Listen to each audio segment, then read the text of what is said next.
மக்களே இந்த ஒரு பதிவில் நம்ம என்ன பார்க்க போகிறோம்னா, பார்க்க போகிறதுக்குலாம் முன்னாடி ஒரே ஒரு வீடியோ மட்டும் போடுறேன். அந்த வீடியோ முதல்ல பார்த்துட்டு வந்துருங்க. அதுக்கப்புறம் தான் நம்ம பேச போகிற விஷயத்தை பற்றி தெளிவாக நம்ம பார்க்கலாம். இப்படிப்பட்ட ஒரு தமிழ்நாட்டில் இப்படி ஒரு தற்கொலை கூட்டம் இருக்குது அப்படின்றத காமிச்சு கொடுத்ததுக்கு விஜய்க்கு நம்ம நன்றி சொல்லணும்.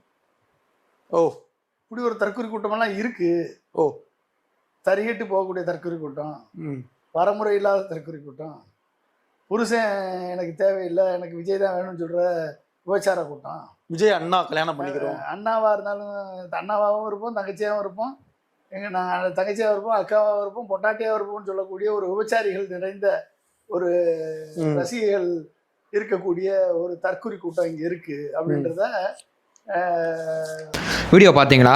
தமிழக வெற்றி கழகத்தோட தொண்டர்களை தற்குறிகள்னு சொல்ல ஆரம்பித்தாங்க. இன்றைக்கி அதோட அடுத்த வார்த்தையாக என்ன சொல்ல ஆரம்பிச்சிட்டாங்கன்னா, தமிழக வெற்றி கழகத்தில் பயணிக்கக்கூடிய பெண்களை விபச்சாரிகள் அப்படின்னு சொல்லி ஒரு யூடியூப் சேனலில் உட்காந்து ஒருத்தர் பேசுகிறாருன்னா அவருக்கு எவ்வளவு தெனாவட்டிருக்கும்.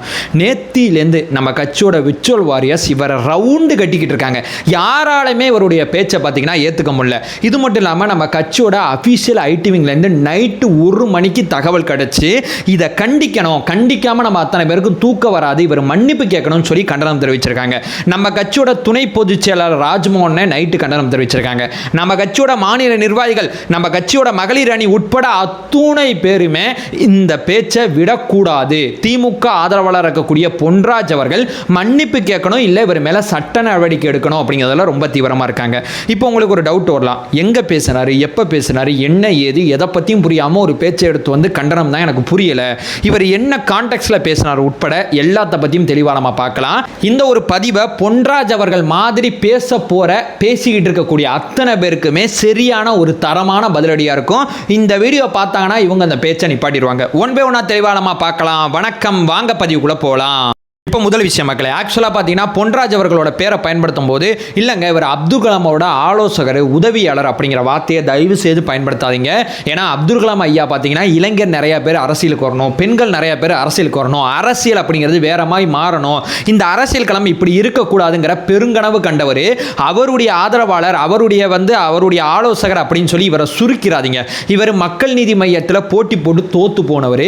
இது மட்டும் இல்லாமல் மக்கள் நீதி மையத்தில் துணைத் தலைவர் போஸ்டிங்கில் இருந்து அந்த பதவியிலிருந்து விலகி இன்னைக்கு திமுகவோட பேரோர்ல இருக்கக்கூடிய மிக முக்கியமான ஒருத்தர் அப்படிங்கிற விஷயத்தை நான் ஆணித்தனமா சொல்றேன். இவருடைய பேச்சையும் அப்துல் கலாம் அவர்களையும் இணைச்சு பார்க்காதீங்க. அப்துல் கலாம் அவரோட ஆத்மா மேலேந்து இவரை கவனிச்சுட்டு இருந்துச்சுன்னா இந்த ஆளோட நடவடிக்கையை பார்த்து கண்ணீர் வடிக்கும் அப்படிங்கிறதா யதார்த்தமான முதல் உண்மை. இதை முதல்ல தள்ளி வச்சிருங்க.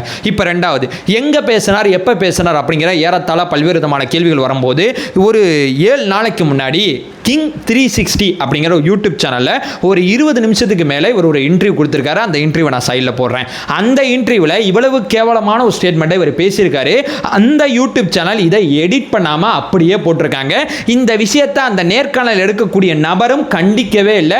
அவரும் பார்த்துட்டு சூப்பராக பேசுனங்க, தற்குறிங்கன்னு சொன்னீங்க, விபச்சாரின்னு சொன்னீங்க, ரொம்ப நல்லா பேசுனீங்கன்னு சொல்லி இந்த கருத்தை ஏற்றுக்கொள்ளும் வகையில் அவரும் வந்து மண்டையை ஆட்டிட்டு உட்கார்ந்துருக்காரு. அதுக்கப்புறம் அந்த யூடியூப் சேனல் இவர் பேசின இந்த ஸ்டேட்மெண்ட்டை மட்டும் எடுத்து ஒரு ஷார்ட்ஸ் வீடியோவா போடும் போதுதான் நம்ம தோழர்கள் கவனத்துக்கு வந்திருக்கு. நம்ம தோழர்கள் இதை எடுத்து கண்டனம் தெரிவிக்கிறாங்க. ஏன்னா இவரோட வீடியோலாம் இங்க உட்காந்து பார்க்குற அளவுக்கு யாருக்கும் டைம் கிடையாது.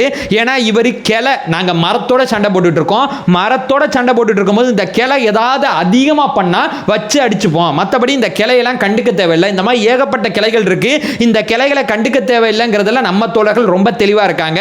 இந்த பொன்ராஜ் அவரோட அந்த ஸ்டேட்மெண்ட் அந்த யூடியூப் சேனல் ஷார்ட்ஸ்ல உட்காந்து போட்டுட்டு இருக்காங்க. அந்த அளவு ஊடக தர்மத்தை காத்துல விட்டுட்டு இவ்வளவு கேவலமான ஒரு விஷயத்தை இந்த ஆள் பேசியிருக்காரு. அதை கண்டிக்கல அங்கேயே. சரி, அதுக்கப்புறம் அதை எடிட் பண்ணல. மூணாவது அதில் அடுத்த கட்டமா அதில் ஷார்ட்ஸ்ல போட்டு விளம்பரம் பார்த்துக்கிறோம். அந்த ஷார்ட்ஸுக்குள்ள சில பேர் கமெண்ட் பண்ணியிருக்காங்க. அந்த கமெண்ட்லாம் நான் சைடில் போடுறேன். இந்த கருத்தை வேற எந்த கட்சியை சேர்ந்த வேற எந்த ஒரு பெண்மணியை பற்றி பேசியிருந்தாலும் தமிழக வெற்றி கழகத்தோட தோழர்கள் கண்டிச்சிருப்பாங்க.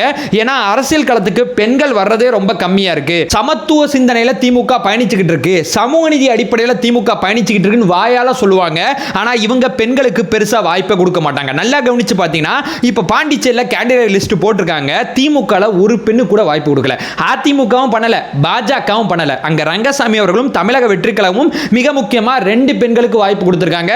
நாம் தமிழர் கட்சி 15ன்னு சொல்லாதீங்க, நான் சொல்றது வெற்றி பெறவங்க, தேர்தல் அரசியல் களத்தில் போட்டியில் இருக்கிறவங்க. இவங்க பெண்களுக்கு வாய்ப்பு கொடுக்குது வேற, நாம் தமிழர் கட்சி பெண்களுக்கு வாய்ப்பு கொடுக்குது வேற. ஏன்னா இவங்க விளையாண்டுகிட்டு இருக்காங்க, பயிற்சி எடுத்துக்கிட்டு இருக்காங்க, நம்ம சண்டை செஞ்சுக்கிட்டு இருக்கோம். சண்டையில முக்கியத்துவம் கொடுத்தாதான் அது பெண்களுக்கு இருக்கக்கூடிய முக்கியத்துவம் அப்படிங்கிறத நான் சொல்றேன். ஆனா பெண்களுக்கு வாய்ப்பே தர்றதில்ல. அப்படிப்பட்ட சூழல்ல இவர் இந்த மாதிரிலாம் பெண்களை கொச்சப்படுத்தி ரொம்ப கேவலமா பேசிட்டு இருக்காரு. இந்த மாதிரி பேசுறவங்களை யாரும் கண்டிக்கிறது இல்ல. சோ கால்டு நடுநிலையாளர்கள் இதுவரைக்கும் பேசல. சோ கால்டு பெண்ணுரிமை பேசக்கூடியவங்க இதுவரைக்கும் பேசல. மிக முக்கியமா மகளிர் ஆணையம் என்ன பண்ணிட்டு இருக்கு அப்படின்னு நமக்கு தெரியல. இத பத்தி ஏகப்பட்ட விஷயங்களை ஏகப்பட்ட பேர் பேசியிருந்தாலும் தமிழக வெற்றி கழகத்தோட பெண்களை கொச்சையா பேசும்போது தமிழக வெற்றி கழகத்தோட தொண்டர்கள் மட்டும்தான் கண்டிக்கிறாங்களே தவிர வேற யாருமே இந்த பேச்சை கண்டிக்க மாட்டாங்க. ஏன்னா இது உங்க பிரச்சனை, நீங்க பாத்துங்க அப்படின்னு சொல்லி கடந்து போயிட்டு இருக்காங்க. இது எங்க பிரச்சனை கிடையாது. பெண்கள் அரசியலுக்கு வர்றத, பெண்கள் அரசியல் களத்துல பேசுறத ஒரு மனுஷன் மொத்த பெண்களின் பிரதிபலிப்பா அந்த பேச்சை கொண்டு போய் சேர்க்கும் போது தான் நமக்கும் வருது. சரிப்பா, அவரோட வீடியோ நீ ஃபுல்லா பார்த்தீங்கன்னா தெரியும். ஒரு பெண்மணி அந்த மாதிரி பேசியிருக்காங்க, அது அடிப்படையில் தான் பேசியிருக்காங்க அப்படின்னு சொல்லி அவர் நீங்க சொல்லலாம். அந்த பெண்மணி எது அடிப்படையில் பேசியிருப்பாங்கன்னா, விஜய் அண்ணா மேல தனக்கு எவ்வளவு அன்பு இருக்கு அப்படிங்கிறத அவங்க சொல்லும் போது அவங்களுக்கு அதை எப்படி சொல்றதுன்னே தெரியல. அவங்களுக்கு எப்படி சொல்றதுன்னு தெரியாத போது மனைவியா கூட இருப்போம் அப்படிங்கிற ஒரு வார்த்தையை தெரியாதனமா உணர்ச்சி மிகுதியில பயன்படுத்திட்டாங்க. இப்பதான் அரசியலுக்கு வந்திருக்காங்க, இப்பதான் அரசியல் பேச கத்துக்கிறாங்க, அரசியல் மேடைகளுக்கு போயிருக்காங்க, கட்சியோட மீட்டிங் அட்டன் பண்ணியிருக்காங்க. அந்த பெண்மணி இப்படி பேசியிருக்காங்க, மற்றபடி வேற எதுவும் கிடையாது. அவங்களுக்கு இப்போ வந்து விஜய் அண்ணா உனக்கு எவ்வளோப்பா பிடிக்கும் அப்படின்னு சொல்லி இந்த வீடியோவில் தாவேகா தொண்டர்களையும் விஜய் அண்ணாவோட ஃபேன்ஸ்லையும் கேட்டால் இவ்வளோ பிடிக்கும் இவ்வளோ பிடிக்கும் இவ்வளோ பிடிக்கும் ஏதோ சொல்லுவாங்க. அந்த பிடிக்கும் அப்படிங்கிறதுக்கு கம்பேரிட்டிவ்லி எந்த வார்த்தையும் அவங்களுக்கு பதிவு செய்ய தெரியாது. இதே மாதிரி ஸ்டாலின் ஐயாவை பிடிக்கக்கூடிய பெண்கள் இருக்கலாம், இதே மாதிரி எடப்பாடி பழனிசாமியை பிடிக்கக்கூடிய பெண்கள் இருக்கலாம், இதே மாதிரி சீமானனை பிடிக்கக்கூடிய பெண்கள் இருக்கலாம். இந்த மாதிரி அந்த தலைவர், அந்த தலைவரோட சித்தாந்தம், அந்த தலைவரோட கொள்கை, அந்த தலைவரோட மிக முக்கியமான சிந்தனை போகு, இது அத்தனையும் பார்த்து அது எந்த கட்சியா இருந்தாலும் சரி அந்த கட்சியில பயணிக்கிறாங்க.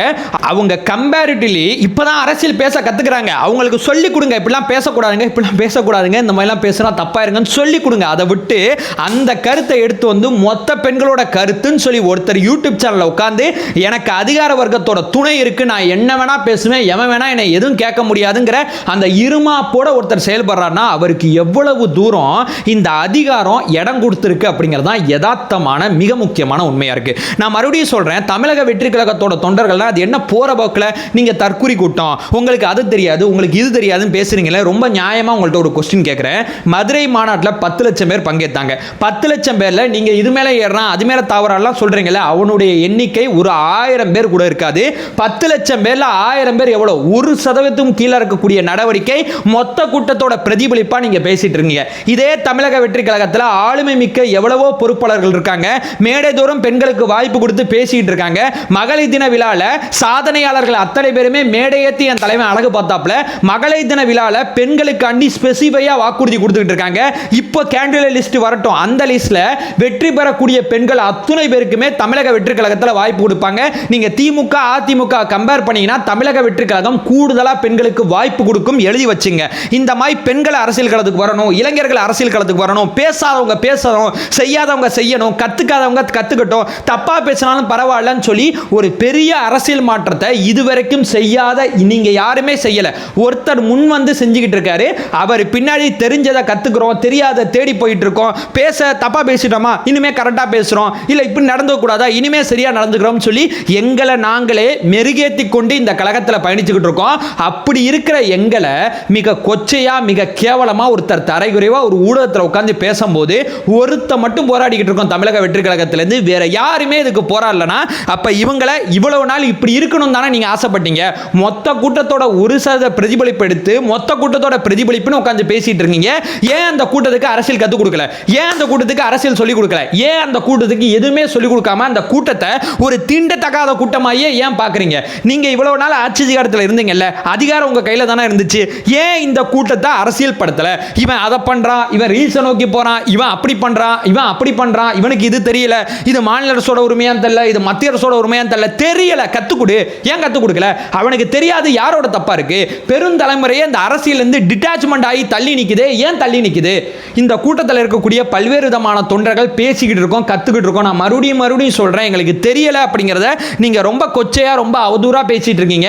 எங்களுக்கு தெரிஞ்சிச்சுன்னா நீங்க காலியாயிருவீங்க அப்படிங்கிறது தான் யதார்த்தமான பிரதானமான உண்மை. இந்த பொன்ராஜ் அவர்கள் மேல சட்டப்படி நடவடிக்கை எடுக்கணுங்கிறத இந்த வீடியோவில் நான் சொல்லிக்கிறேன். அது மட்டும் இல்லாம அவர் பேசும்போது மண்டே உட்காந்து ஆட்டிக்கிட்டு இருந்தாலும் ஒரு ஆங்கர், அந்த ஆங்கர் அந்த யூடியூப் சேனல் மேலேயும் பெரிய நடவடிக்கை எடுக்கணும். அது மட்டும் இல்லாமல் தயவு செய்து சொல்கிறேன், கனிமொழி அக்காவுக்கு ஒரு பிரச்சனை நடந்தாலும் தமிழக வெற்றிக் கழகம் பேசும். ஜோதிமணி அவர்களுக்கு ஒரு பிரச்சனை நடந்தாலும் தமிழக வெற்றிக் கழகம் பேசும். பிரேமலதா விஜயகாந்த் அவர்களுக்கு ஒரு பிரச்சனை நடந்தாலும் தமிழக வெற்றிக் கழகம் பேசும். ஏன்னா தமிழக வெற்றிக் கழகம் இளைஞரும் பெண்களும் அரசியல் களத்தில் நிறைய பயணிக்கணும். இனிமே இது நம்மளுடைய ஆட்சியா இருக்கணும், இனிமே இது நம்மளுடைய களமா இருக்கணும். வாங்க, ஒதுங்கி இருந்தது போதும், உள்ள வாங்க. தெரியலன்னு எத்தனை நாள் தான் ஏன் தள்ளி இருப்பீங்க?